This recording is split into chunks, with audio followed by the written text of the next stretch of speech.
Hello, YouTube, and welcome to another cat stream. And the title of this stream is Where's Brexit? Where's it gone? Where the fuck has it gone? Nobody bloody knows at the minute. Nobody bloody knows. But before we actually get into all of the stories today, because there's tons of bloody stories today, lots of switcheroos. They're kind of like kangaroos, but not quite. But anyway. I have my normal co-host, the gracious Mr. Ogre. Hi, good to be here. Sorry y'all can't see me, having a few technical difficulties, but we shall do the British thing today. Be calm and carry on. And we have a guest that I always respected the opinion of, and that is Crumple Point. Hello everyone, I am part of the stream, but I am not part of the single market. That's yes. Fine. He is classified as a Vascal state. We're going to have him anyway. Yes. Beautiful. Oh. Beautiful. Well, I suppose first of all we should go on the fact of David Davis has decided to resign. Yeah, I'm all for it. I don't think we got time for small talk today myself. So this was shocking to me when I woke up this morning and hit Drudge. I just want to give the opener because I'm going to do a lot of listening today. As you know, common sense. I need to be educated. I'm not British. But boy, oh boy, I popped on Drudge, and I don't want to get too far ahead of you, but they're leaving like rats off a sinking ship. And I'm interested to find out from you and Crumple Point why. Well, I've got a story here, obviously, of Dominic Raab that replaces David Davis, but that's not what the main story is for the moment. Sorry, I was turning into a Remainer for a second there. I couldn't say moment. I couldn't actually say moment. Sorry, I'm just talk amongst yourselves for a second. So I have to go all the way down to the bottom to get to where I actually want. No problem. We'll soldier right through. I sometimes wonder. Because Crumple Point, without doxing yourself, your accent is very unique. What part of UK are you from? I am from the northeast of Scotland in a general gypsy-like, never really staying in the same town way. Northeast. That's like is that considered the Highlands? No, I've never really lived up that far. Okay. So the Middle East.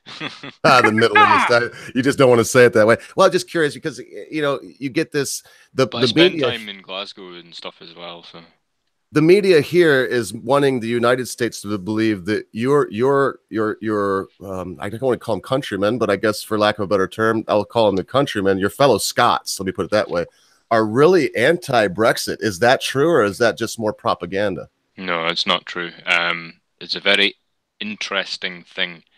I watched the highlight reel, if you will, of when they went down the list of regions, and they said Scotland voted unanimously to remain, and I went down the list of towns and counties and things that had voted to remain or leave, and what they had done is they had the way the boundaries work out is it seemed about half and half, but what they do is to put it in a more American way, they like all the cities in California and all the towns vote leave, but LA votes remain, so California goes remain, and they do that with the whole country.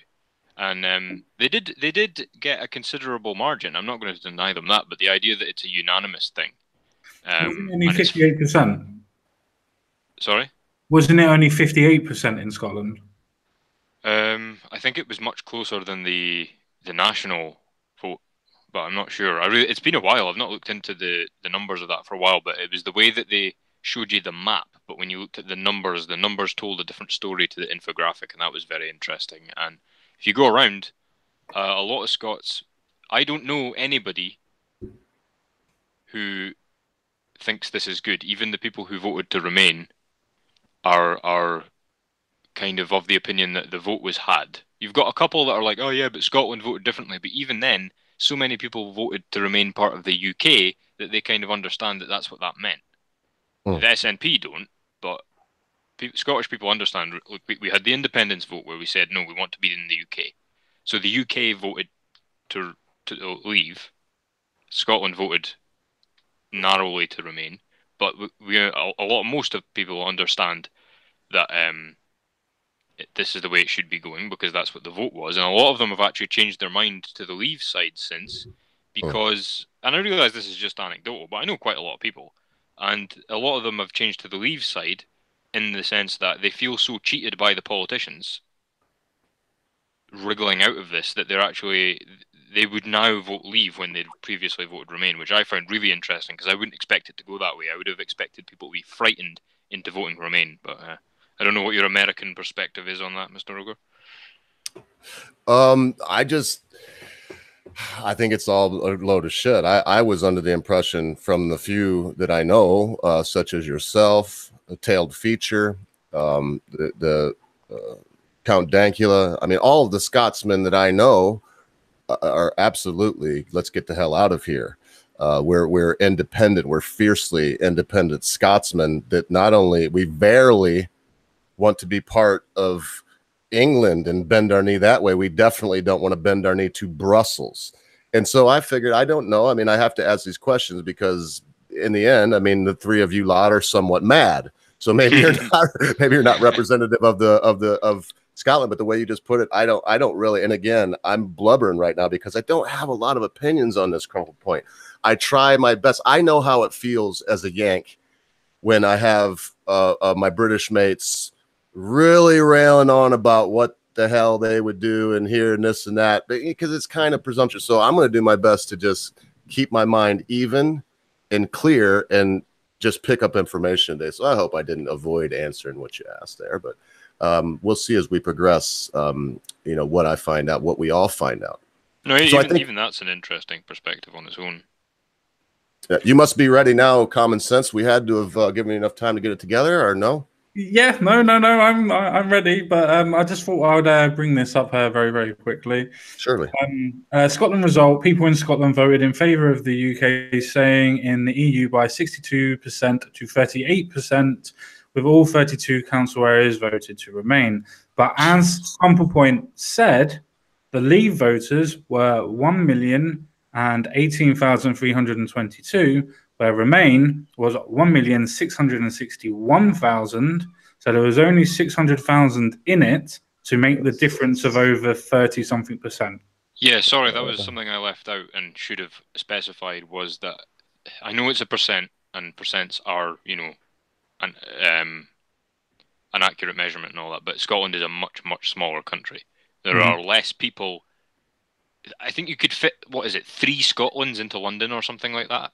There's 5.5 million people live here. Yeah, you mean people-wise, population-wise, not size. Population. Yes. Yeah. So when you have, like Common Sense pointed out, the percentage difference is it's not as it's more pronounced than the UK average or the UK aggregate, but because the country is much smaller, and because, in my opinion, a lot of this was to do with the inner cities voting. Remain, and a lot of people out with them, not just the countryside, but just anywhere that wasn't a large city, seemed to. That's my experience of just bumping into people. But I would say if people I talk to, it really is quite close in the sense that it's about a third Remain, a third Leave, and a third don't care.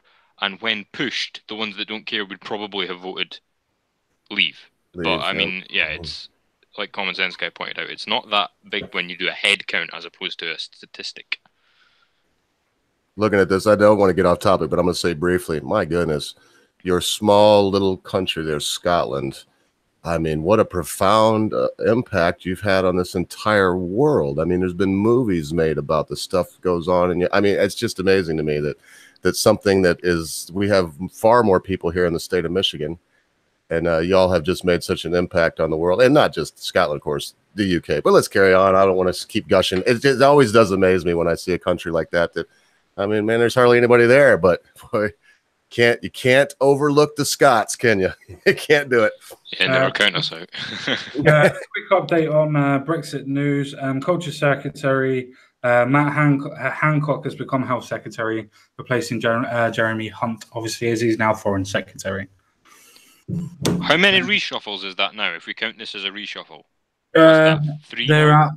at they're at around about 4 or 5 over the top. You obviously had David Davis resigning, sorry, and Johnson resigning. So that's 2 already. Then you had people to take their places, so that's another 2. That's 4. And then you had the people that as they already had positions in the cabinet beforehand, they then needed new people to have replaced them. So that's 6. So this now comes to 8. Sorry, I meant since if we count Oh, since when 3. put They've had Theresa 3. May They've was had 3. first They've had made 3. prime minister after They've had Cameron 3. left. Yeah, this is the 3rd. Yeah, that's pretty embarrassing. Yeah, this is the 3rd reshuffle. One Yeah. is kind of it's become acceptable, but like back in the day, 1 would have been a bit like, oh dear, what's going on here? 2 would have been serious alarm bells, and 3 is just a fucking embarrassment. Yeah. Pretty much. Yeah, that's the problem. Again, I'm not going to take it off track, but that's the problem we're having over here, man, is that the Trumpster can't just get people in there and keep them in there. Every time you reshuffle, boy, it makes you look foolish, doesn't it, gentlemen? Yeah, it makes you look like you've made a mistake. Yes. Almost like having the Brexit secretary take the fact that he couldn't actually go forward with delivering the ideas of Brexit that Theresa May forced him to do, so he resigned. But I'll go through the story and he can explain it for himself. Could I quickly let's just jump on that point about Trump?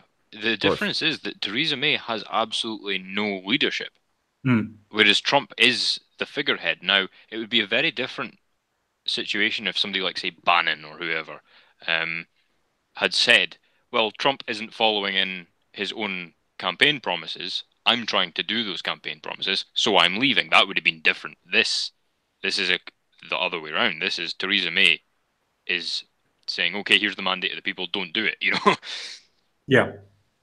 I mean, even David Davis, he told the BBC that he was no longer the best person to deliver the PM's Brexit plan, agreed by the cabinet on Friday, as he did not believe in it. He said he's annoyingly gracious. I wish he would just tell him that she's a cunt. Yeah. He said the career-ending decision was a personal one, but he felt the UK was giving away too much and too easily to the EU in the negotiation. Obviously, Miss May said she did not agree, but thanked him for his work and told him to fuck off. So, Pete. This is from obviously the BBC actually saying this. The resignation is a blow to Miss May as she seeks to win over the Eurosceptic MPs to her proposed Brexit vision, which would form the basis of the UK's position in ongoing talks with the EU. In other words, trying to keep people like Boris Johnson and a couple of others in play. Oops. Oh, that went out of date very quickly. Yeah, that was only this morning. The thing with Davis that I remember is people have been wanting him to be the Tory leader since before David Cameron. He just won't do it, and it's really annoying. It's kind of one of these situations of like, I know you don't want to be leader, but we're kind of asking you to. Yeah. No, I completely and utterly agree with you. I really do on that. I wanted David Davis to be leader for a long, long time. To the fact where I actually wanted Boris Johnson to be leader for a long, long time. But now all I want is for Mr. Mog. Give me Mogmentum. I know he says he doesn't want it, but sometimes power is not chosen by you; it's thrusted upon you. So let's thrust it upon him. That's beginning to annoy me with the leaders, but sorry, Ogre, go ahead. Oh, no. I was just going to pipe in and say, just for the point that I've always liked Rees Mogg. What a guy. Very much so. Agreed with that. That's a couple points. Realize they're wanted and that, the public want them to perform a public service by becoming leader. It's not about them. And that's big. I can understand with how corrupt politics is why they're going, oh, I would never run for leader. But see when, petition after petition is begging you to just run for leader, you kind of have to do it. At some point, it'd be fucking nice. I'm going to keep on putting those fucking petitions together as well. What's your position on that, guys, actually, of, like, do you stick to your principles and go, look, no, I'm not leadership material, or do you just go, okay, guys, I'll do it? What do you think the way is? No, go on, Mr. Ogre. You go first. I can go Yeah, second. because it's very quick what I have to say. If you believe in your country, if you love your neighborhood, and you love your fellow citizens, you absolutely have a duty. If the people want you to serve, and as a matter of fact, it's more important for you to serve if you're a man like Common Sense, that I don't believe in my heart that this is something he dreams of at night, being a politician, like a little boy wanting to be a fireman. But he sees a need, and he feels that what I'm trying to say is that it's all the more important to do it if you don't want to. These make the best leaders, people that seek power. Oh my God, save us from men that seek power. Agreed with that, but my position is slightly different on this. For me, it's a case of if Jacob Rees-Mogg doesn't want to be leader, then if we are supposed to be a democracy or even have any ideas on a liberal democracy, how can we force power onto somebody that doesn't want it? Well, and let's say, I remember, I'm not saying, of course, not forces in, oh, you have to be this, but put the appropriate amount of pressure that where if he could possibly say, yes, he will. I don't believe in forcing anyone, because compelled service would be worse than a madman seeking power. Yeah. Agreed. No, the reason why I say forcing power upon him, I do honestly believe that the reason why he doesn't want to become leader is that I don't think that he would get the full backing or enough backing from the Conservatives. So I don't think that he would actually put himself forward, because I don't think he would get nominated. Because you remember that the Conservatives, the MPs, have to nominate their leader. It's not the same as what I've decided to do, and similar to what Labour have decided to do, where the membership decides who the leader is. That's kind of the crucial issue for me as well, but I think that actually doesn't... It changes the tactic, but it doesn't change the impetus, because in my opinion, you need to... Blind faith to a party is extremely unhealthy, right? You can look at people like Farage. He was probably a dyed-in-the-wool Conservative before he founded UKIP, but he realised that the Conservative Party was not what it was. It was just a group of people now, and yes. I think that if, say, Mogg knows that by standing, I must make that distinction. In Britain, we stand, we don't run. You see, and yes, because one gets very hot when one runs, so one just stands. Yeah. So I think that if you know that standing would split your party and cause all these snakes to come out of all the corners, that again makes it imperative that you stand, because yes. you're tacitly agreeing that the party is not fit for purpose and the people in it can't be trusted, which yes. in which case you shouldn't be in it, or it shouldn't exist, or both. Yes, I completely and utterly agree with your premise on that point, but unfortunately for Jacob Rees-Mogg, it's a case of you're damned if you do and you're damned if you don't, because if you do go forward and you do that and you do create a faction or a friction in the party in itself, then it's a case of you can then have the media and other political parties pull your party apart, because there is a faction, there is a fracture in it. So you can pull that fracture apart to create a power vacuum. And with that power vacuum, you can then create a general election. It is an attack method. What Jacob Rees-Mogg is actually doing is a form of protectionism. It's being able to go, well, Theresa May's a bit of a cunt, but she's better than Jeremy Corbyn. Yeah, that's exactly it. And that's the only thing keeping those two parties alive, is the fear of the other party. Because nobody in Labour even wants to be there. And the Tory party's got about, 3 distinct factions in it now? Yeah. Because Labour doesn't really have distinct factions. They just all don't want to be in Labour anymore. No, that's true. There are a hell of a lot of Labour MPs that don't want to be in Labour anymore. In fact, to the point where they're actually going to say they were going to make a whole new Labour movement again. What was the statistic? Was it a resignation every 15 days or something in Corbyn? Corbyn's for the beginning of it and for the middle of it, yeah, it was round about that, yeah. You can't carry on long like that. You have nobody. Well, the thing is with people like Labour is the fact that they always have somebody to... well, it's like the Conservatives as well. They would always have somebody that would be able to fill the void. I mean, for instance, you look at David Davis. He resigned, and before he even sat down to do an interview with fucking BBC, Already replaced. Dominic fucking Rad already took his place, which admittedly, yeah, he's a leaver. But if you really believe in the idea of leaving, surely it would be a case of you wouldn't take it by principle. You'd leave it vacant. Yes. I don't know. I think on a tactical level, I don't think so. I think if I'm putting myself in this position, and it's difficult to because MP is a full-time job as well as all this national stuff that goes on. But I think what I would do is I would take the position and be completely honest with the public. So I would, I would take the position and then tell the public, oh yeah, no, I'm trying to do this and she won't let me, or this is the deal and this is what you voted for and this is what like without obviously breaking the law. I would just be completely honest with people because I'm sick of. There was a time and a place for the way Mogg and Davis have behaved. Of yes, no, Theresa is a fantastic leader, but just we're just not agreeing, and it's not. No. The time for that is over. This is becoming. It's almost akin to like a hostile takeover now. The way the EU are behaving towards Britain, it's ridiculous. It reminds me of like.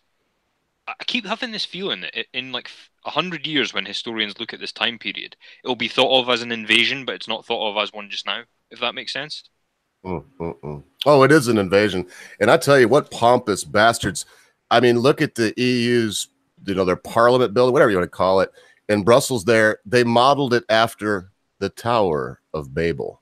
What a pack of unself-aware fools. I don't know how else to say it. Yeah, no. He Ogu means the European Union's council house. Their council house, yes. Yeah, as in the places where they're sitting. It's the Tower of Babel. They even say they modeled it after the Tower of Babel. Not that we have pictures of that. I mean, these people are such fools. I'm definitely not going to make this religious, but I'm just going to put it this way: if I'm in Rome, I'm not going to thumb my nose at the gods of the land. You understand what I'm saying? Yeah, and it just makes you a fool every time. I mean, the gods will take a shit on you. That is pretty hysterical if it's true. I mean, like you don't even have to believe in. True. If you don't believe in what Og is actually saying, there is a right-wing-ish comedian that does a bit of songs and things like that, but he also does a lot of political-based videos. He doesn't need me to publicize his videos because he's got a massive following already. But his name is Daniel Bostock. And as Daniel would be called, and Boss, B-O-S, and Tock, T-O-C-K.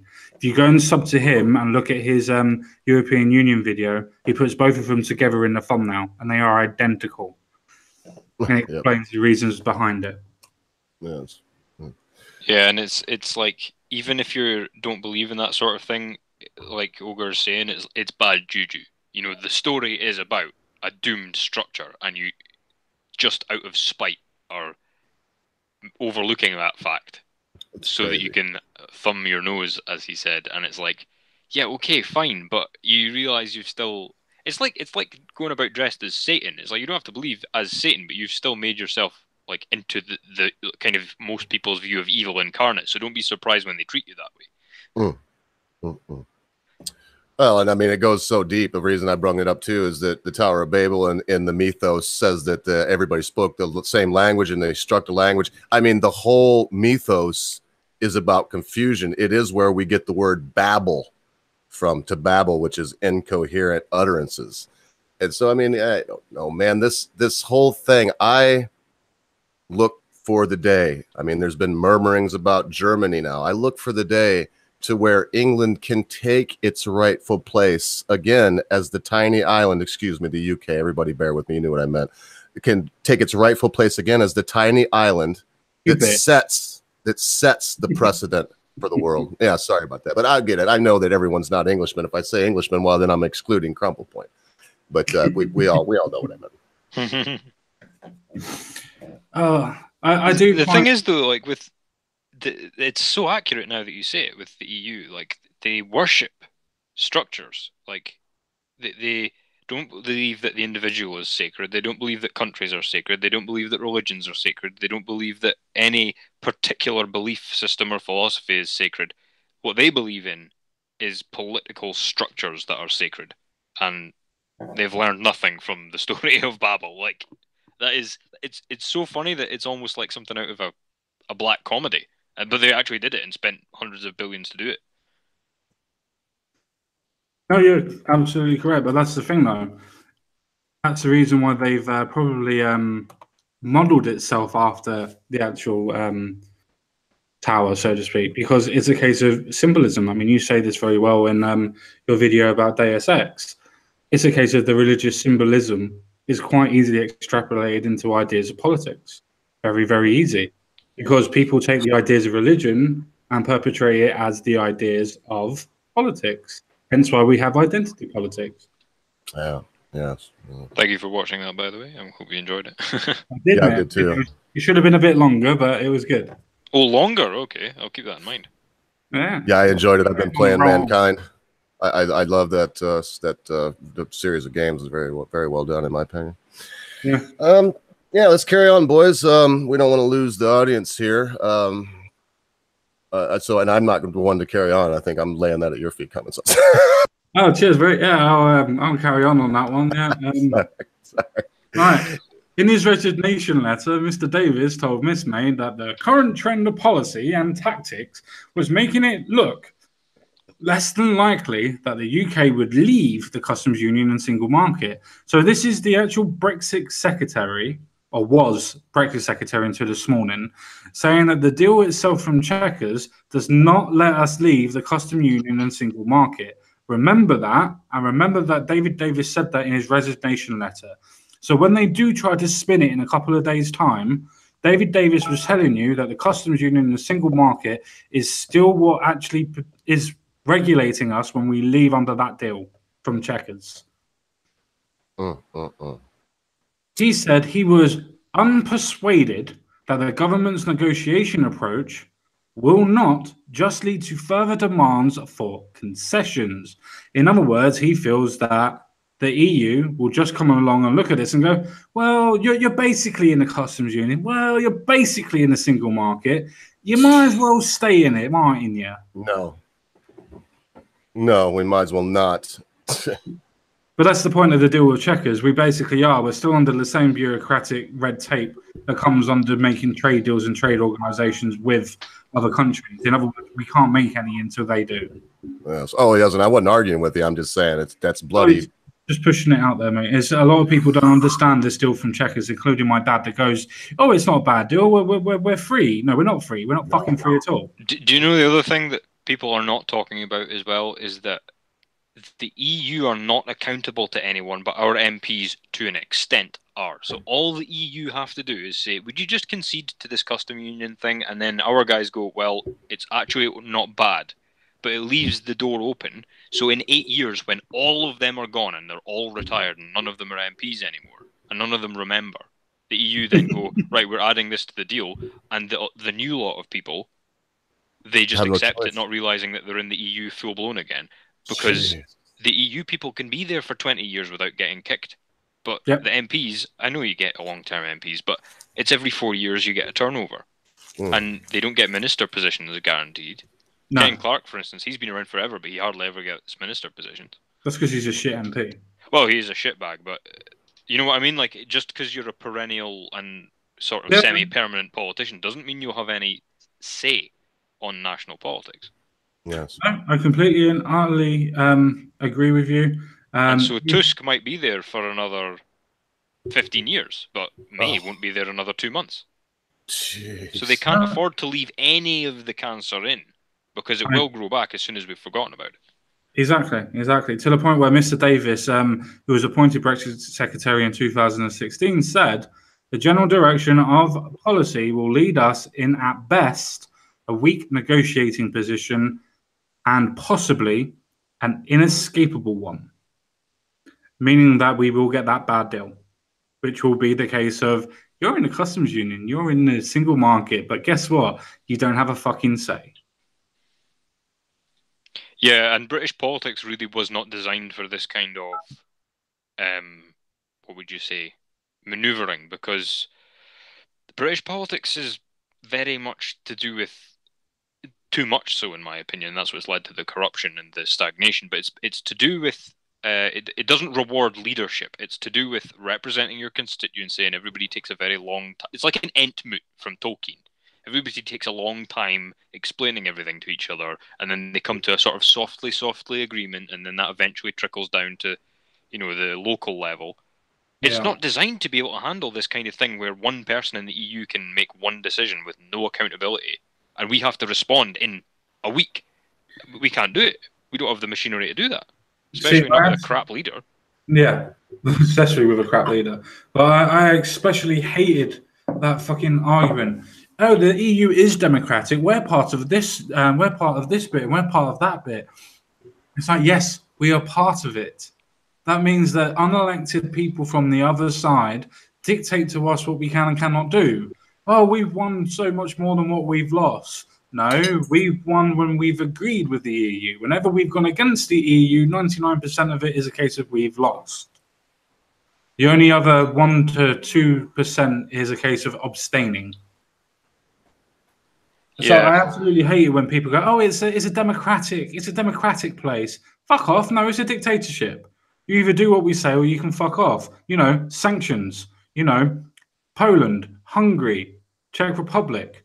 Should I go on? Italy. It's quite simple in that I had this argument with somebody who was very much blue-pilled in regard to the EU, and he was trying to explain to me how democratic it was, and I was saying, well, the MEPs cannot outvote the commission. They can't. There's not, even if they vote unanimously, their votes don't count to outvoting the commission. But he said, yeah, but the commission is elected. And I said, nobody elects them. And he says, yeah, it's elected by a panel. And I said, yeah, and who elects the panel? And he says, well, our MPs do. And I'm like, yes, with powers we never voted that they could have. So we don't elect all of them. We don't elect all of them either. We only elect our country's representatives. The other ones are elected by other countries, meaning they are unelected by us. Yeah, so even the ones that do the electing aren't elected, and if they are elected, they're still exercising power nobody decided they could have except the EU. So it's completely anti-democratic in every way, and you can actually demonstrate that by just showing people how it works. Very easy, very fucking easy. Which is why that's why there's so little transparency, because it's like that thing of how if you have to edit somebody's clips, it shows you that they're probably saying something right. And you're trying to cover that up. This is very much the same thing. They deliberately operate in the dark so that nobody can actually shine a light on it and say, wait, this is a mess. Yep, I agree with that fucking premise completely and utterly. Everything is done behind the closed door of fucking the EU in itself. To the point where everything is done behind closed doors, including the idea of finances, including the idea of sanctions, including the ideas of actually censoring how little 1-year-olds almost get fucking beheaded. Yeah, taking that right out, man. I mean, these people have that kind of power too. I mean, we've also talked about how because of the EU, you can have someone in Germany make fun of a leader from another country, and while they'll arrest that person and send them to that country, citing EU laws, and then this person is German, taken away and tried by who? Foreigners for a made-up crime. Yeah, no, you're completely and utterly right on that, Olga. And even to non-EU countries, i.e., you can have comedians taking the piss out of Erdogan from Turkey, and get arrested for it and get fined for it, and in some cases, as Olga just said, get sent to Turkey to actually get a sentence from it. Yeah, because let's face it, Erdogan is such a great guy. We really shouldn't have anybody taking the piss out of that lad, right? Yeah, but my European arrest warrant. Which, might I add, when I heard about that, I fucking had a good laugh over it, because that's why Interpol was invented. Yeah. It's been working fine for a long time. The other thing, this is something that it's only occurred to me recently, and nobody's ever thought to ask it in the media. If this is just meant to be a forum with which all the European countries can meet and discuss things, why does it need to expand? Why on earth would it need to expand if it's just a discussion forum? Because Turkey is not in Europe by any stretch of the imagination, but they're trying to make it part of the EU. It will be. But that's what I mean. Like, why are they expanding it if it's not? We all know the answer to this. We all know the answer to this, but I will give it to the idea of a yank. Why do you think that they want to expand the EU, Mr. Ogre? Yeah, I'm sorry. I'm sitting here listening. Mrs. Ogre brought my tea in, so I got a mouthful of fettuccine right now. Sorry. That's fine. I'll shift it over to Crumple Point as he's Scottish. You know, same thing. Well, it's an empire movement, isn't it? But it's not. People throw that word around too much, and what this is said unelected people that we've been talking about to get money and personal power are using it as a sort of a funneling system to take money from the bottom and funnel it up towards them so that they can bugger off out of politics and go live in a mansion. And I mean, like, if it's just a parliament, it has no right to be. It's the equivalent of the US having states outside of America, isn't it? They do have states outside of America. Kind of. You know what I mean, though. It's like they gave up the Philippines and all that. It would be the equivalent of them taking over the Philippines and then, what's the place? No, the one off China's coast.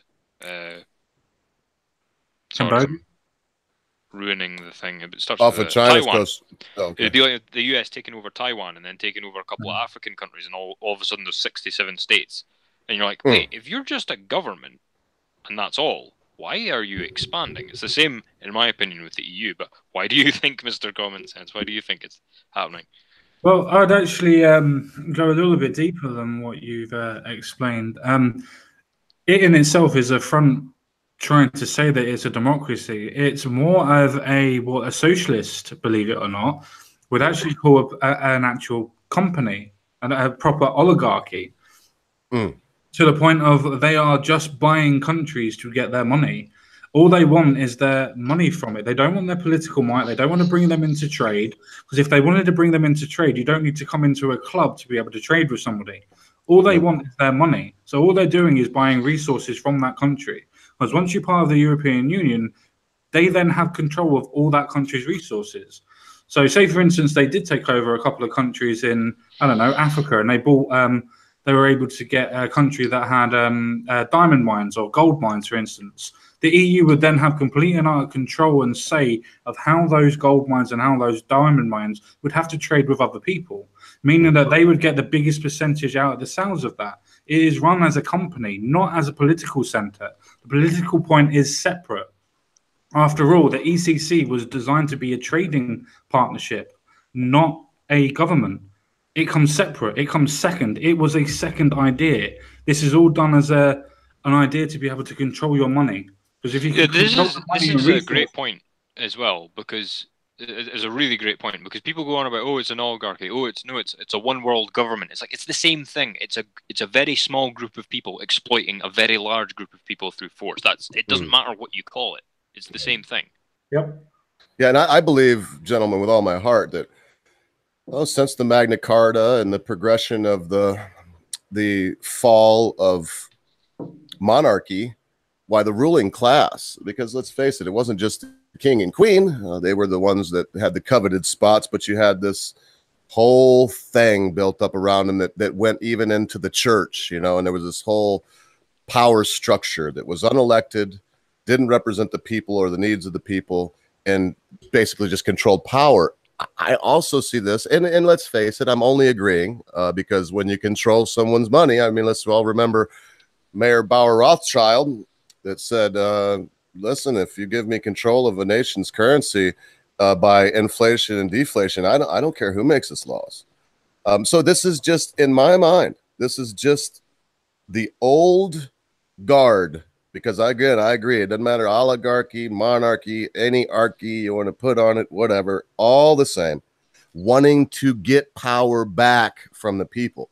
They say it's been too long for them, boys. They remember the glory days when if you were a bishop, oh my goodness, you could take somebody's house. You could just say, well, he blasphemed, and take his wife, take his house, take his land, take everything he had, and people worshipped you like gods. They want that back. And that's an eye opener for people if you can explain that to them without getting over dramatic, and you can say to them, look, in the old days you had serfs, landlords, aristocracy, royalty, and the Pope. Yes. And if you look at that model and fit, household names into those slots, it works the same way as it did back then, but all the names are different. And if you can, because that's not something I just decided overnight, and I like the sound of. Like I looked into that, and I'm like, no, hang on. Elon Musk and Bill Gates are effectively aristocrats. Yes. Hillary Clinton is effectively royalty. Queen. Yeah, she's a duchess. Yeah, and like the likes of Trump would be the Pope. He's a good one, but the other, 41 haven't been. It's like, no, I mean, not all of them, but You mean 44 because he's the 45th president. Yeah, 44. But I just think it's funny because I would say there is no such thing as a good pope or a good president. But carry on. No, I agree. That's exactly what I mean. And like, he's eventually going to have to retire or compromise or something. But it's like, you can. These things all operate the same way. The only thing that's changed is kind of the span of it, because they've realized that with increasing communication technology among the poor and the rich, they have to think globally. Because in Scotland, I can be in contact with somebody on the other side of the country in a second, and we can actually get the trains or whatever and go and meet and mobilize in a day. And now, 100 years ago, that would have taken months. So what they've had to do is they've had to zoom out, and they've had to go, right, okay, where does nobody care about? Belgium. Right, we'll go to Belgium. And what will we do? Well, we won't try and control France. We'll try and control the whole of the continent, because while a Scotsman can get a hold of another Scotsman in 5 minutes, a Frenchman and somebody in the Eastern Bloc will not have the same speed, and they certainly can't organize the same way. And that's, in my opinion, they've expanded the scope of it all to bamboozle us. That's for sure. And not only that, when you're talking to another Scotsman, you also have that power of persuasion on your side, countryman to countryman. In fact, when you talk to someone from your county, you have more persuasion. You talk to somebody from your town, when you talk to somebody from your school that went to the same first grade that you are, they're taking that away. They don't want you to have influence over your mate that you went to grade school with and that you've known for 40 years, because you have his best interest in mind. And these oligarchs, these monarchs, whatever we're calling them this week, they do not care for you. They don't care for anyone. The reason why they don't care for anyone is because, as both Crumple Point and Ogre have actually already alluded to, if they did, why would they be putting things into place like Article 13? Why would they censor news stories? Why would they censor particular political sensitive news that's coming out? Why would they stop people reporting on it? Why would they, as we did on Friday's stream, why would they go and raid somebody's place just because they posted a video about a beheading because they were an immigrant? Why would they go and do that? All it is a point of censoring to stop the truth from getting out. Because if you dumb down the nation and dumb down the areas of where you are and stop letting the actual process of information, free information from getting out, then a government or government body or oligarchy or a monarchy can control you with ease. I know this is not a conspiracy theory. This is not a Wednesday. This is what's actually happening. Go watch Friday's live stream. Look how they actually cut everything out from the newspaper, how they actually raided people in Germany just because they put a blog up, because they put up the idea of a video. And this is in Germany, supposed to be somewhere that's equal to the UK and the US on freedom. Look at Dankula. Exactly. I mean, I know that wasn't an EU thing, but if we're talking about the general principles of how to control populations, yeah. I said it in my video at the time, there are actual white supremacists living in Glasgow and Edinburgh, but they have nice accents, they've been to university, and they're actually preaching that whites are better than everyone else, and these people are cunts, and they get away with it. Why does Count Dankula not get away with it? Because he's a cheeky chappy with no money from Airdrie and a couple of tattoos, and that's the people they want to stamp on. They have no interest in stamping on fake intellectuals. They don't speak for anybody, but people like Dankula speaks for every guy like that in the country, pretty much. Yeah, every common guy. And the sad every thing, non-soy boy. Well, yeah, there is that to it. And so, like, if you want to take it back to the EU specifically, well, that's the dynamic. That's how you do it, and you just look at what their stuff, what are their preferred methods. It's the same method. They just go after different people. It's anti-EU people they go after. Yeah. And meme Oops, sorry. I know. I was going to just literally point something out that if it was to do with ideology, you have to remember that Count Dankula has a fucking red star on his chest. He was a Yes. fucking communist. Yes. So if he was to the point of actually just disbelieving them because of particular ideologies, because he's a capitalist, or because he's against the ideology because of another ideology, identity politics, then why did he change from being a communist to being a liberal? Why did he then go against from being a liberal to going against the EU? These are processes of people, I hate using the word, but waking up and actually realizing that there is a bigger world out there than what your mummy and daddy and your friends told you there was. Very much so. Yes. And the power of it comes from a kind of individuation. So if you think of the working class as this lump that can be spread as like butter all around the world, just the working class, then it's really easy to support something like the EU. But if you actually try and put a face to as many people as you can, you start realizing, well, I don't need a government to go and talk to a person.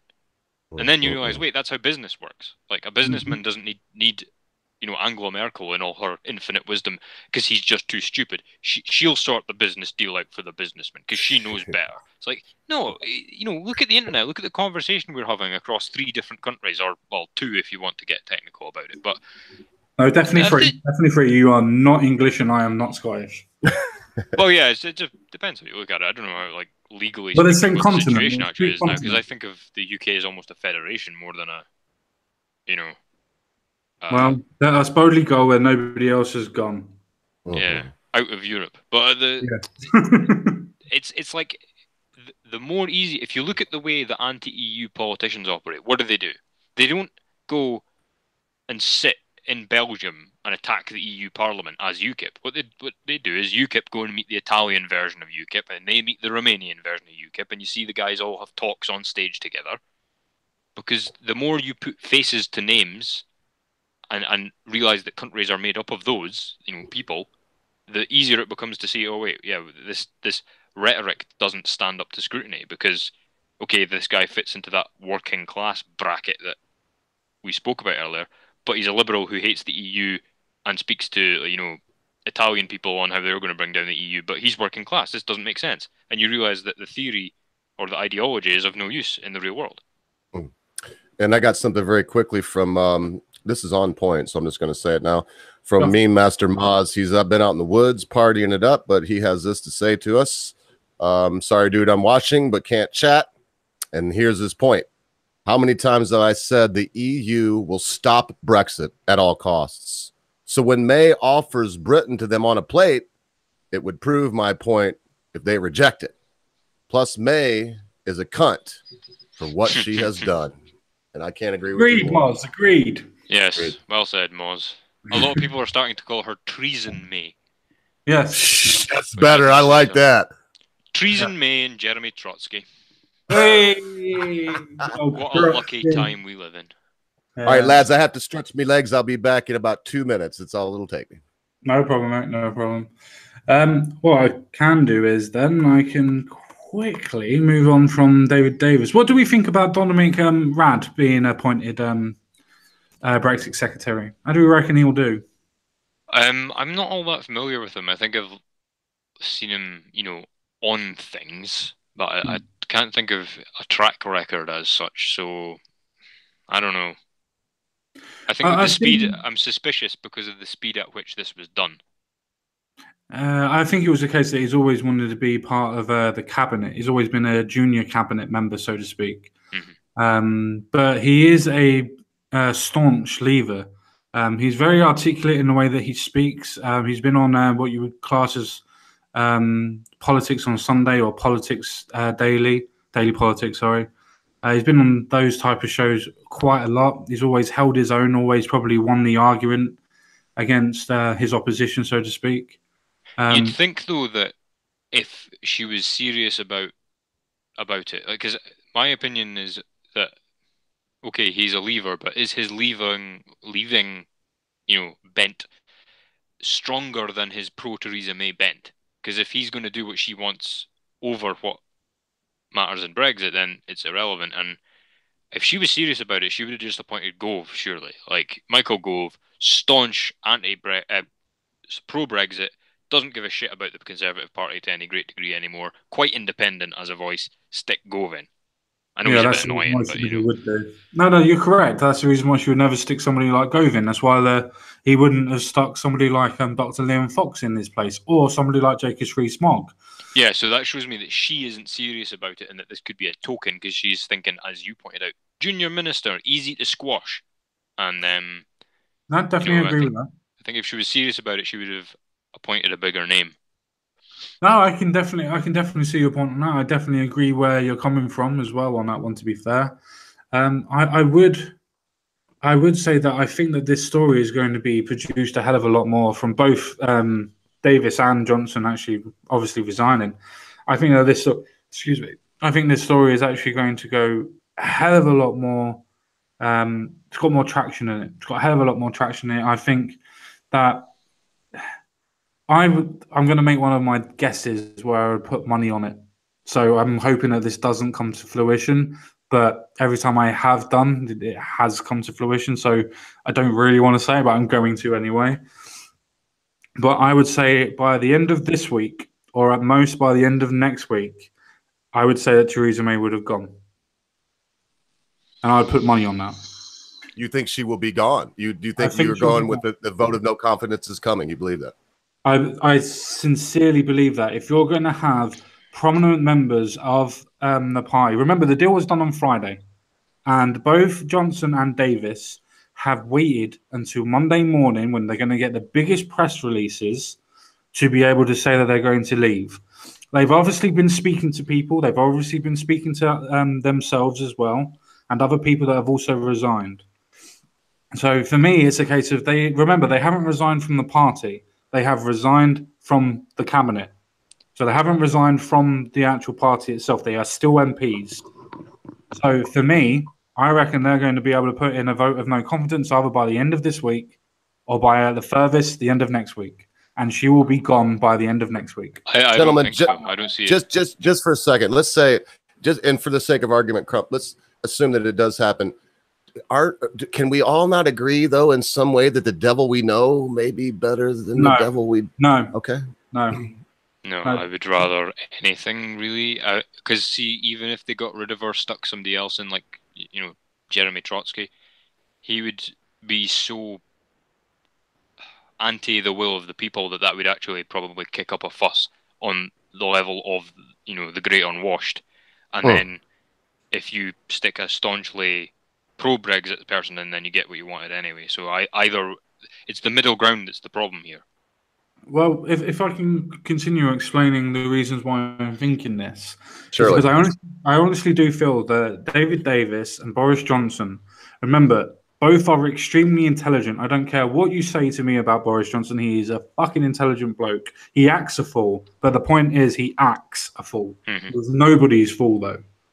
The point is that these two intelligent people have decided to resign.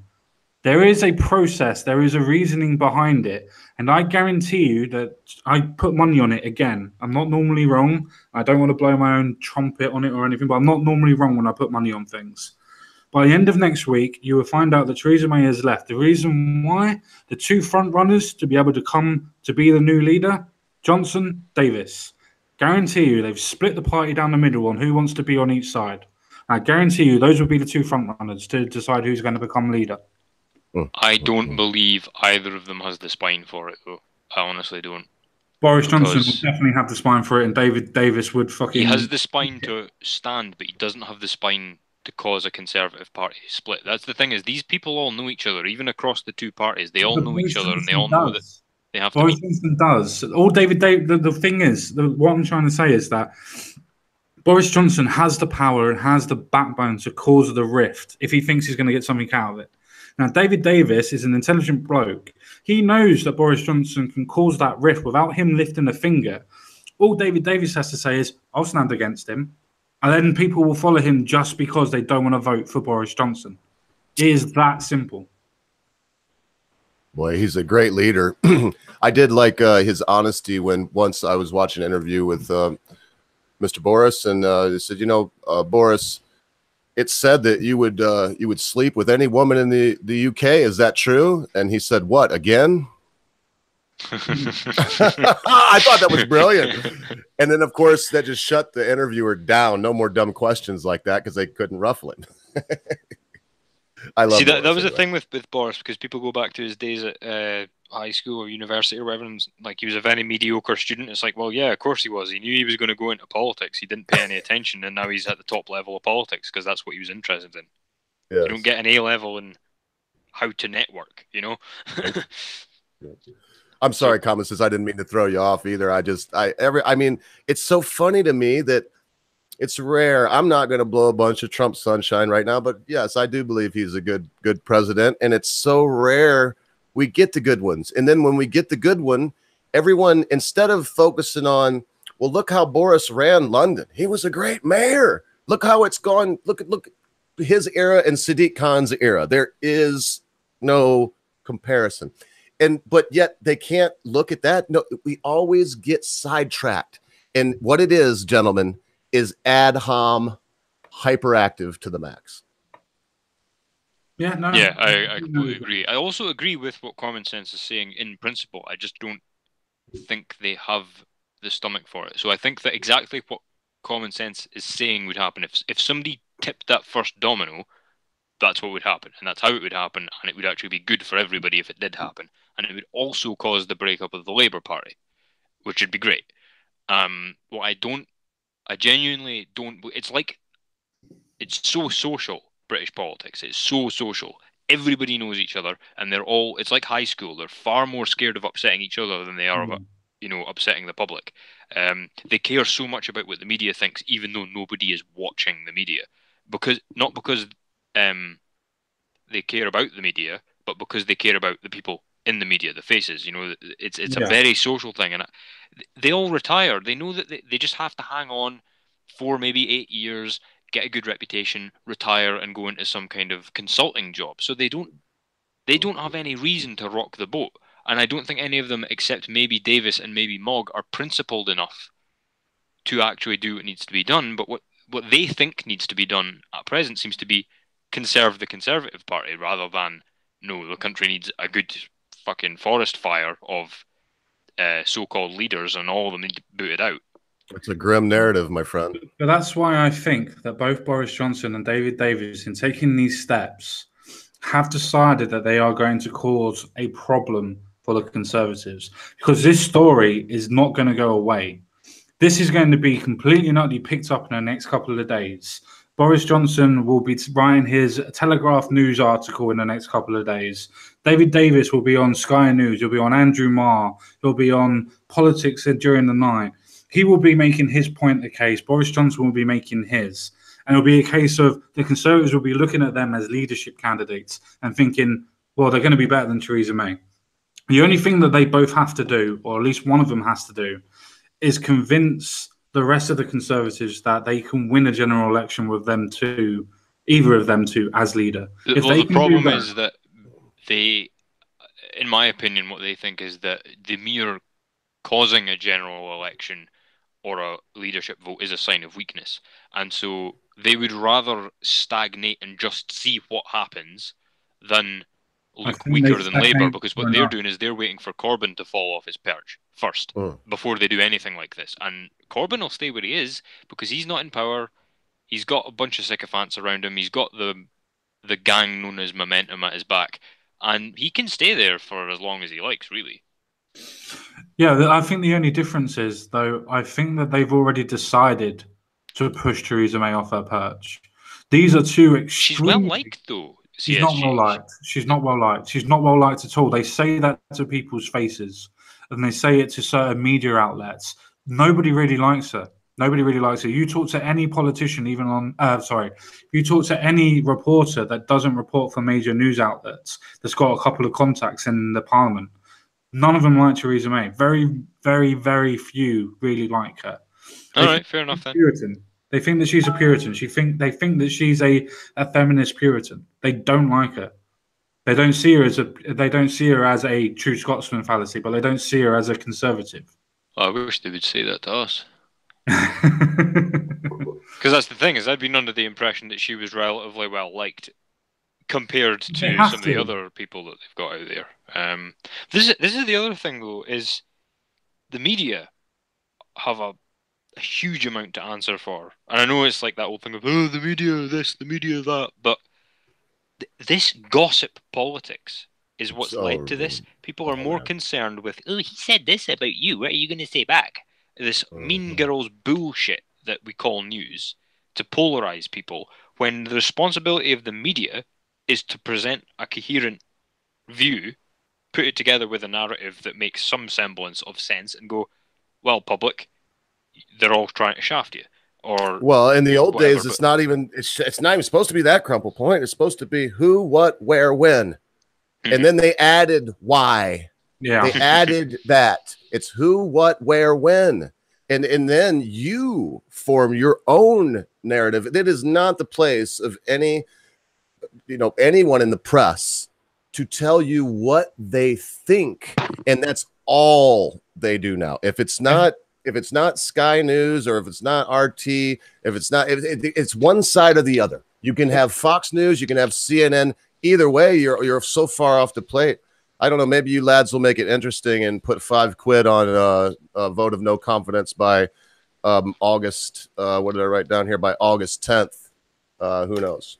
The thing is, I don't see the vote of no confidence happening, but I don't see her lasting the term either, though. So that's my position. Oh, so you're not going to bet against that then? Is that what you're saying? Pretty much, because I don't see anybody having the nuts to go, you know what, May, you're shite. I'm gonna present this bill to Parliament. Well, there you go, Common Sense. By default, you're right.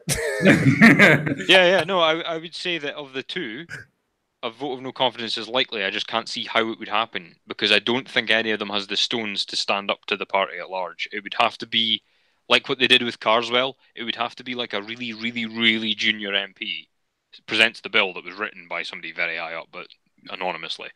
It would have to be something like that. I can't see any of the big names making any moves against her, because there are so few big names. The leader of UKIP, Jared Batten. He has already wrote a letter, and he's already sent it into Parliament today to calls for a vote of no confidence. Oh, right. That's interesting. Obviously, he's the leader of UKIP, so it's not the Conservatives calling for it, but bandwagon. One person's done it. That's sometimes all it takes, man. That's sometimes all it takes, gentlemen. I mean, how many times have we been in class, in university or wherever in school, and it's supposed to be discussion, right? Maybe you're discussing a book in English lit, and so then the teacher wants feedback, and no one's saying anything. But as soon as someone says something, why then all the hands go up and everybody's talking at once. It's sometimes that's all human beings need. A lot of the times we just don't want to be the first. To me, that's good news too. Common sense. I hate it, because I always subscribe. That's why I put it to you, lads.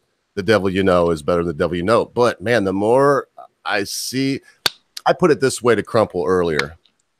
What if everyone knows I have a garden, so I'm growing my garden. This is what Theresa May is doing right now. Trader May. I'm growing this garden, but I don't fertilize it. I don't weed it. I don't water it when the rain don't come. I let the wind blow them over. Don't support anything. And everything is just run to riot, weeds, no produce. And then I look at it and say, look at this garden. We might as well just plow it under. That's what they're doing to Brexit. They are making an utter farce of it, and then saying, why, look, it's an utter farce.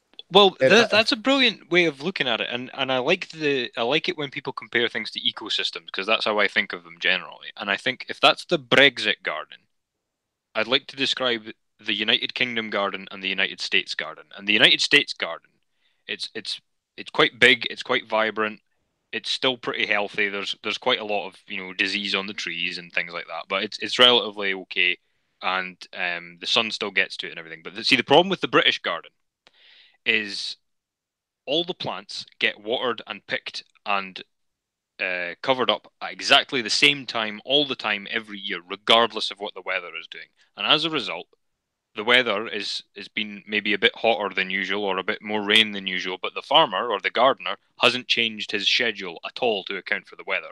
And so you've got this hyper organized garden that's dead, and he thinks he's doing everything right because he's picking them at the right time and he's watering them at the right time because that's what it says on the schedule. But the problem is that the sun doesn't work by his schedule and neither does the rain, and it's just dead plants everywhere. Yep. So being rigid and oh man, you can't just follow, or that's what you get. So a little bit of chaos would be quite good at the moment, I think, and the little bit of chaos will be that first kid in class putting their hand up. Well, I think that's been done with Boris Johnson and David Davis. I honestly do feel that this has been talked about over the weekend. I think they've been rallying their troops, so to speak. I think they both decided, by the fact of David Davis being the actual Brexit secretary, he had to go first if anybody was going to resign, because he's the one who's got to do the policy making. And the next person after that has to be the foreign minister. So it's a case of they've done exactly the right thing. They had David Davis resign first. He's come out and made his letter and said that he can't say stuff that he doesn't believe in, and the fact that he honestly feels that the deal is absolutely shit, but in paraphrasing. And then you got Boris Johnson has come out this afternoon and basically said exactly the same thing. Well, I mean, he really stabbed him in the back as well, though. Like with Davis, remember when he had to go in front of the select committee and they said, "Right, what are your plans in this area?" And he said, "I've not been given any." Yeah, and they're like, "Well, that's your job." And he wouldn't dob her in, but he couldn't defend himself because it was indefensible. But he also refused to be a grass, basically. Yeah, and he was in this horrible, cringy position, and he took it. And she's done it again, and he's like, "Nah, not this time, bitch." Well, and gentlemen, he doesn't get the airtime as Nigel and Boris and some of your other politicians. What do you all think about Mr. Davis? What do I need to know about him? He's a very, very shrewd customer. He thinks about 4 or 5 moves ahead. He will not do anything without thinking about it first. He's not a reactionary politician. He takes time. He's like Trey Gowdy, but quieter. Oh, all right. So he's a good guy then. Yeah. He's a good politician. He's very, like CSG is saying, 5-6 steps ahead all the time. Always has the constituents in mind as well, which is something I like about him.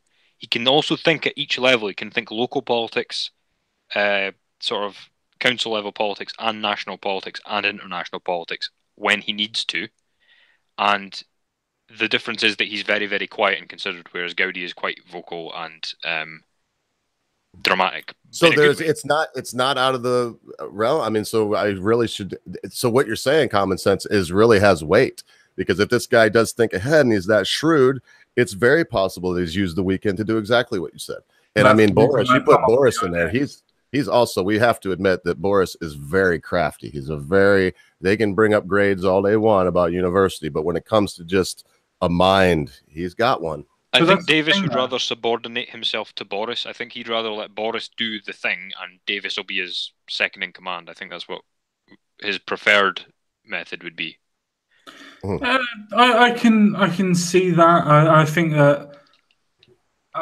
that this was a decision that was mainly done by Boris Johnson. If I'm going to guess, and this is a guess, obviously, I don't know, but if I was to guess, I would say that this is a decision that was probably instigated by Boris Johnson.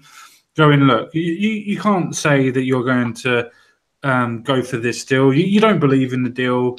If you resign, I will resign after you. We will try and rally the troops behind us, and either me or you can push for the idea of leadership, knowing full well that if David Davis does push for it, he will feel that he could win. So I agree with Voga that it's a case of, I think he's been very crafty, but I think he's done it in a way that's actually going to benefit politics as a whole in the UK. This could be a really good thing for your country in the end. I mean, we'll see. If it goes the way you think it's going to go, common sense, I predict there'll be a rapid Brexit. I mean, if you had the right people in place, they triggered Article 50. That's been so long, I can't remember, right? They triggered Article 50. One of your countrymen and myself were so excited about that. We went to a cyber pub together, stayed there for 3 days, and I think we were both hungover for a week afterward. And then when the dust cleared and our heads were right again, we realized, they're still in the bloody, and that was 2 years ago. Yeah, man, it's correct, my friend. But the only problem with that is that we had David Cameron that wasn't going to do anything because he was a staunch Remainer. And then we had Princess Purity herself come up and decided she was going to treason her country and go completely against it. So, yeah, it's not like we've had anybody to actually implement the ideas that were produced by the people. Well, the problem is that the people in this country who worship the state, they absolutely worship the state, and the state is full of people who are just in it for themselves, which sounds like a cliche, but they really are just in it for themselves. Yeah, and it's the people at the bottom that are in it for the right reasons, and then they just use them as useful idiots. Because if you speak to, not all of them, but like if you speak to a Conservative, SNP, Labour councillor, or very, very low-level minister, they're usually really nice people, and they're usually quite active in regards to local politics. And then what they do is when they have to, have themselves a human shield or a nice mouthpiece that the media like, they go, hey, look at him down in, the MP for Edinburgh East or something like that, like some really, or a councillor for some town out in Dunfermline, and they say, filter him up to national level, we'll stick him in front of a camera and we'll go and fuck off and do our own thing. And that's what they do. It's the constant pattern, because that's why I was so shocked at the Corbyn anti-Semitism thing, because I fully expected all the people at the local level to just go on with it, because they're like, well, he doesn't represent the party's a lot of different people, and they all just went, nah, fuck it, we're done with this guy. And I was like, wow, good for you people, because it's hard to push them around. They'll take anything if they think that it can give them the ability to help on a local level. They'll put up with almost anything. And they all, not all, but a lot of them jumped ship. I was really impressed with them. I know 7 people that cancelled their Labour Party memberships over that. Well, that's good. I don't see, a lot of times it's anti-Semitism things. I know that you lads don't like the gentleman, but anti-Semite, what did he do? Oh, what, you mean Jeremy Corbyn? Yes. Oh, he was producing really bad stuff about going onto different websites and going about conspiracy theories and things like that, about how Jews control the world and everything else like that. It wasn't amazingly bad stuff, but it was the fact of it was what you would call low-key stuff. And if you do the low-key stuff that you know is being followed, what do you do in private? Well, if you're chasing the 13 families and talking about the Rothschilds, this and all that, this and that, that's not very good for politics. Let's face it. Well, no matter the what. Other thing is, I've kind of been on the inside of it, Mr. Ogre, in that what they do is they get you in on a local small town level, usually with the Israel-Palestine thing, and they get you in, and especially in Scotland, you're probably a Labour voter anyway, maybe SNP, and they get you in and they say, look, there's this conflict, nobody's talking about it, blah, blah, blah, you only get one side from the news. Here's what's really going on. You go, my God, that's really not good. And then, once you've done that, they slowly tilt it towards a completely pro-Palestine view, because they get you with the balanced view, and then they tilt it towards a pro-Palestine view, and without you realising it, you're becoming more and more extreme. And they always say Zionist. They always say Zionist, and they specify what a Zionist is versus a Jew, and all that. And what they do is then a young, right-thinking, genuine-hearted guy like myself and all my friends will be going on about Zionists and what we don't like about them and all that. Meanwhile, the actual... Because you know what the commies are like. They've always had an anti-Jewish vein running through them. Well, of course, in the background, they're talking about Zionists, but they're saying it with a wink and a nod, meaning something entirely different, using people like young me as camouflage. Yeah, they mean Mr. Meyer. They don't mean Zionists. They're talking about the Myers and the Irvins. And they try and trip me up, and I know exactly what a Zionist is, and I know exactly what I mean when I say it. They can't trip me up, which means the guy behind me, who is actually an anti-Semitic bastard, can get away with it, because they're like, all right, no, these people are for real. It isn't an anti-Jewish thing. And what came out with the Corbyn thing was not the mechanism that I've just described, but the fact that it's going on. And that's the thing I feel was left out of the narrative, was the whole, they use this Zionist thing as camouflage for genuine anti-Semitism, and it took me years to cotton on to that. That's why I left the... Well, I definitely don't want to get off. That did explain a lot to me, but let's face it, I'm sorry, and I am Jewish. Everyone probably knows that, but when you talk about anti-Zionists and you talk about Zionists, come on, man. You're talking about people that have been looking for a home for a long time and found it. It was a shitty wasteland of a desert and still is. And if it wasn't for the Jews that were there, that are there right now, it would revert back to said instantly. So, I mean, I have my own, obviously, I have my own very strong feelings about that. But Zionist, that just means somebody that wants a homeland for the Jews, and it's not a bad thing, people.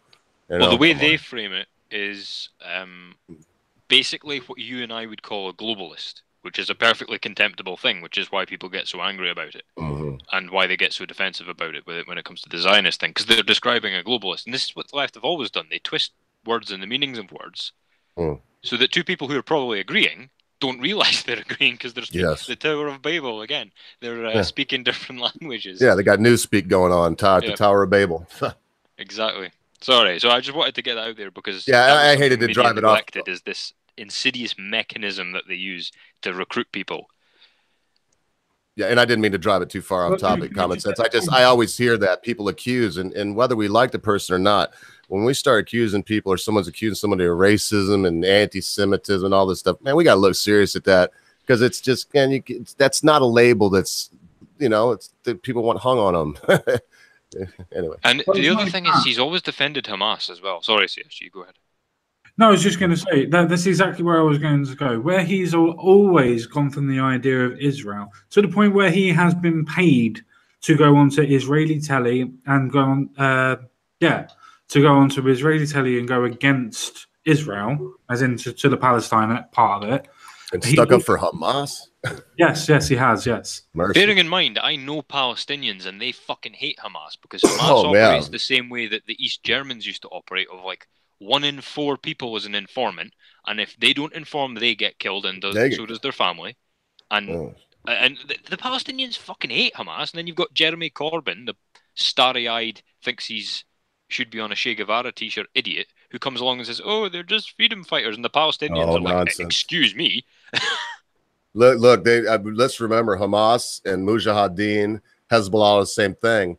And Mujahideen being one of their names, that does mean the devil on horseback. Come on, man. These are not good people. I didn't know that. These are just not good people.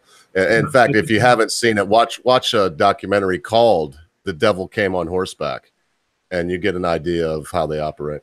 Yeah, so I hope I've not kicked that into the long grass, Common Sense. No, me too. I'm sorry, Common. I'm sorry. I just wanted to know. I'm still trying to say something. I have been for the last 10 minutes. Oh, sorry. But you make extremely great points. The thing is with Jeremy Corbyn, and the reason why we actually say that he needs to be addressed for his anti-Semitism, because it is anti-Semitism.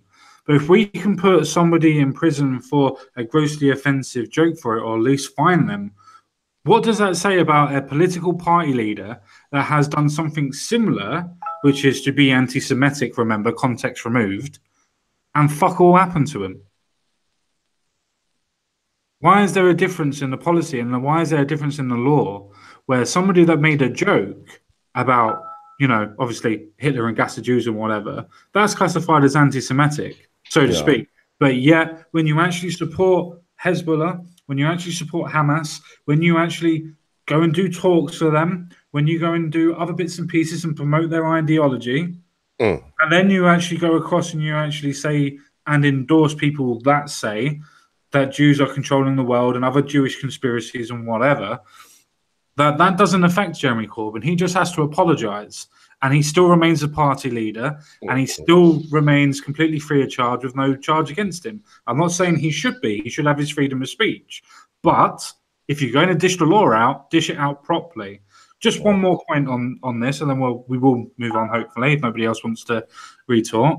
But as well, to prove the fact that he is anti-Semitic, it's a case of you will then hire a Muslim woman that doesn't believe that ISIS exists to be a leader of a radicalist movement to stop children being radicalized by ISIS. But yeah, ISIS doesn't exist. No, power is as power does. And power is stupid. It is on its own without guidance and without restraint and without sense. It's just stupid. It's a 2-ton toddler in a china shop. It's just the thing, because if you want to move on, that's great, and I'm happy to. I just wanted to add to what you're saying is it shows you, doesn't it, that if you're saying the wrong things, but you are, quote, good people in their eyes, you can get away with anything. I agree. I absolutely agree with that. I can't say anything on that point. I completely and utterly agree. And does it not baffle people how little our politicians disagree? Like, the Remain camp is probably about 2/3 of the parliament, regardless of which party you're in, which is a bit freaky, if you ask me. They should all be arguing about it, shouldn't they? They should. As soon as they agree, you've really got to start looking at what the hell's going on. But that's the thing, though. As Crumple Point says, the Conservatives are so far left. Not like saying I want them to be far right, but they are so far left. They are basically where New Labour was at the beginning of the 90s. Labour Party itself is so far left, it's basically a communist party. Where is our right? And I'm not saying the far right of politics, but the right politics, as in the idea of immigration, the idea of an opposition to what's going on in our countries. You've got that in the Republicans, and thank fuck for the Americans to actually have the Republicans. But we don't have that. Our conservatism has died. Well, we never really had conservatives, CSG, because if you look back in the 1800s at the Whigs and the Tories, the Conservatives were with the preservation of the status quo. It was never to do with small state.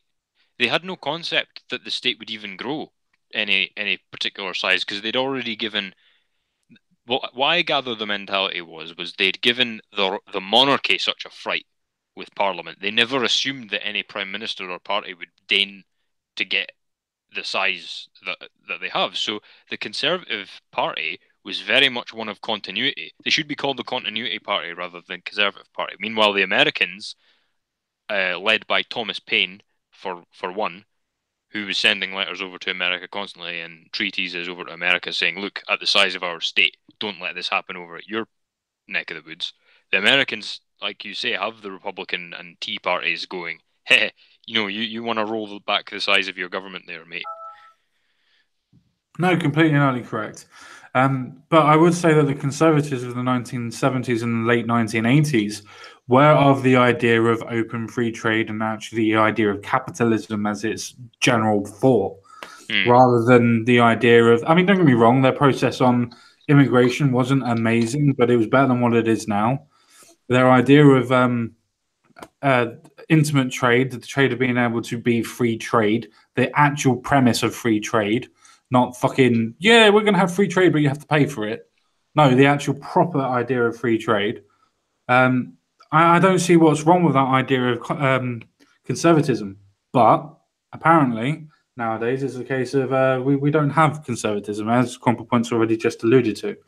And because we don't have conservatism, we don't have the ideas and the trust that we can actually live on our own. Because, as Crumple Point's already alluded to, we are suckers of the teat of the state. The only problem is the state has now shifted from it being a sovereign state to the European state. Boy, man, you don't want no part of that. No, that's one tit I don't want to suckle. I'm going to tell y'all something else. You can go back to Charlemagne. You can look at Napoleon Bonaparte. You can look at Adolf Hitler. You can look at so many people, powerful people, have tried to unify Europe. Look, brothers and sisters, every time. I mean, the only one that was kind of successful was Charlemagne, and all he did was do so much humping that everybody's related to him now. Make love, not war. Yeah, so let's remember that. And yeah, I could go off on some crazy religious nut and say there's prophecies or whatever, but it's not just that. It's not just that there are more than one holy book that say that this ain't going to happen. It's been tried so many times with disastrous results. I had to say that. It's to be your own country. I mean, I know I'm talking to the choir with you lot, but I mean, it makes me hurt for your countrymen and for you, how you must feel to have people that have the same blue blood running through their veins, and they say something like, well, our island is shite. We have to be part of this. You gotta be kidding me. It always makes me feel indignant. I mean, did they forget that England has been there for 1,800 years? I mean, doing just fine. Yeah. I mean, give me a break. We're coming up to 10:30. We haven't really. I love the tangents that we've been on, so I don't think it's anything to do with that. But I really want to get onto this letter that Boris Johnson sent as his resignation letter. Oh, yes, please. Good idea. So I'd really like to get onto that. So I'm going to quickly screen share. Dear Teresa, fuck you, Boris. I wish it was that, but unfortunately it's not. Right, so from the top, 9th of July 2018, the Right Honourable Theresa May, or Treasonous May, or Traitor May, Prime Minister.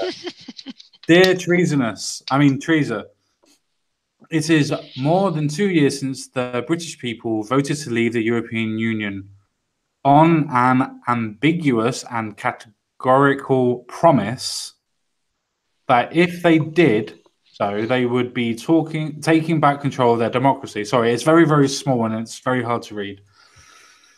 They were told that they would be able to manage their own immigration policy, reparate the sums of UK cash currently spent by the EU. I hate you, Boris, because you use actual words I don't use in real life.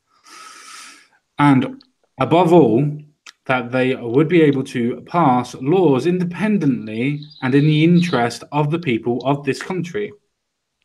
Brexit should be about opportunity and hope.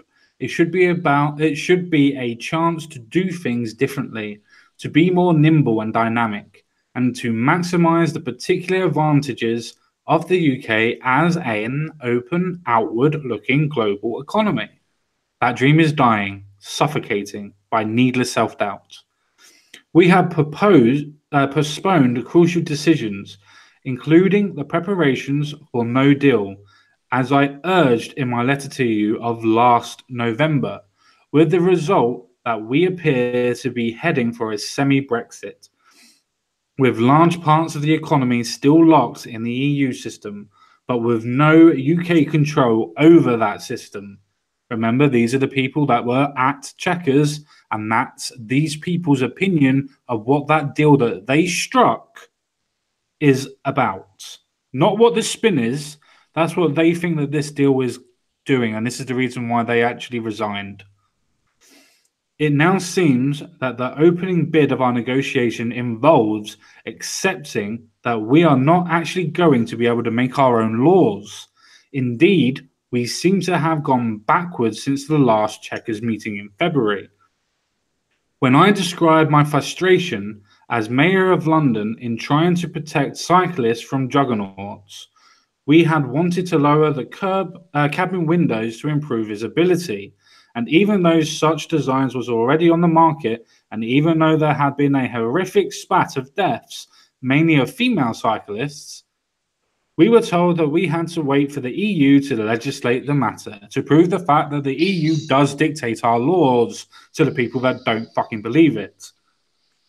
So at the previous Chequers sessions, we fleshed out an elaborated procedure for divergence from the EU rules. But even that now seems to have been taken off the table. And there is in fact no easy UK right of initiative. Yet if Brexit is to mean anything, it must surely give ministers and parliament the chance to do things differently, to protect the public. If a country cannot pass a law to save the lives of female cyclists, when that proposal is supported at every level of UK government, then I don't see how that country can truly be called independent. Conversely, the British government has spent decades arguing against this or that EU directive on the grounds that it would be too burdenous or too ill thought out. We are now in the ludicrous position of asserting that we must accept huge amounts of. I'll see if I can go down just a little bit further, see if there's any more. Apparently there is a little bit. No, there is no more. There's no more, apparently. Damn it. There we go. Previous amounts, precisely such of e-law, without changing an iota, because it is essential for our economic health. And when we no longer have the ability to influence these laws as they are made, in that respect, we are truly headed for the status of colony, or to quote Jacobs Rees-Mogg, a vassal state. And many will struggle to see the economical or political advantages of that particular arrangement. It is also clear that by surrendering control over the rule book for goods and off-trade foods, and much else besides, we will make it much more difficult to do free trade deals, and then there is the further impediment of having to argue for an impractical and unbelievable customs arrangement unlike any other in existence. What is even more disturbing is that this is our opening bid. So we've already conceded basically everything, but this is our opening bid. This is the reason why David Davis had to resign, by the way. This bit right here. This is already how we see the end state. See the end state for the UK before the other side has made its counteroffer. It is as though we are sending our vanguard into battle with the white flags fluttering above them. Indeed, I was concerned looking at Friday's document that there might be further concessions on immigration, or that we might end up effectively paying for access to the single market. On Friday, I acknowledged that my side of the argument was too few to prevail and congratulated you on at least reaching a cabinet decision on the way forward. As I said then, government now has a song to sing. The trouble is that I have practiced the words over the weekend and find that they stick in my throat. I love Boris's language. We must have collective responsibility. Since I cannot in all conscience champion these proposals, I have sadly concluded that I must go. And obviously then saying, I am proud to have served as Foreign Secretary in your government. As I step down, I would first like to thank the patient officers of the Metropolitan Police who have looked after me and my family at times in demanding circumstances. I'm proud to the extraordinary men and women of our diplomatic service. Over the last few months, they have shown how many friends this country has around the world, as 28 governments expelled Russian spies in an unprecedented protest at the attempted assassination of the Skripals. They have organized a highly successful Commonwealth summit and obviously blah, blah, blah. As I leave the office, their FCO now has the largest and by far the most effective diplomatic network of any country in Europe, a continent which we will never leave. Right Honourable Boris Johnson, MP. Well, he's got a gift. That was I wonder if he wrote that word for word. He's good if he did. Would have wrote that. That's his language. I love Boris Johnson's language. Yeah, I agree with that. Mr. Crumple-Point, what do you feel? What do you think? Yeah, it's going backwards through it. He makes a good point about the people we have in the diplomatic services. If you listen to there's a guy Digby Jones who has some interesting stuff to say about that. He was some kind of ambassador, trade ambassador or something, and it's really interesting how much of what Britain gets done is by hiring talented people who are good at making deals and sending them to places all around the world to be diplomats. And that's how this stuff gets done. And that's one of the real reasons, moving sort of backwards again to the middle of the letter, why there's no necessity for us to be in the EU. We are, especially for our size, a really good influence in the world for our own gain. And we do that through our diplomatic service. We don't really need to be sending armies all around the world, pillaging and raping. We just send a bunch of diplomats around and incentivize people to trade with us. That's what we've always done. And yeah, I agree with everything he said. It's a shocking. You don't go to the table with a deal of anything less, in fact, than no, you're getting nothing, and then you negotiate from there. Agreed. I can't say any better than what you just did. The fact is that you cannot go to the EU that has given you literally no give or take. No, there's been nothing from the EU whatsoever. All it is you can't do this, you can't do that, you can't do this, you can't do that. If you do this, then we're not going to abide by it. We're not going to help you. It has been no help from the EU whatsoever. Yet all the problems are the EU side. For me, it's a case of how can you concede to basically being in the single market in the customs union, trying to have the idea of creating your own customs union that nobody else has even decided that they're going to do, or even decided that they're going to accept. It's just a case for me, you are pushing either for a deal to be so shit to force the idea of a second referendum to be able to then go, well, we voted on this, we're not going to do the deal, and we're going to vote on Brexit again and see if we can get rid of Brexit. But that's all it seems like to me.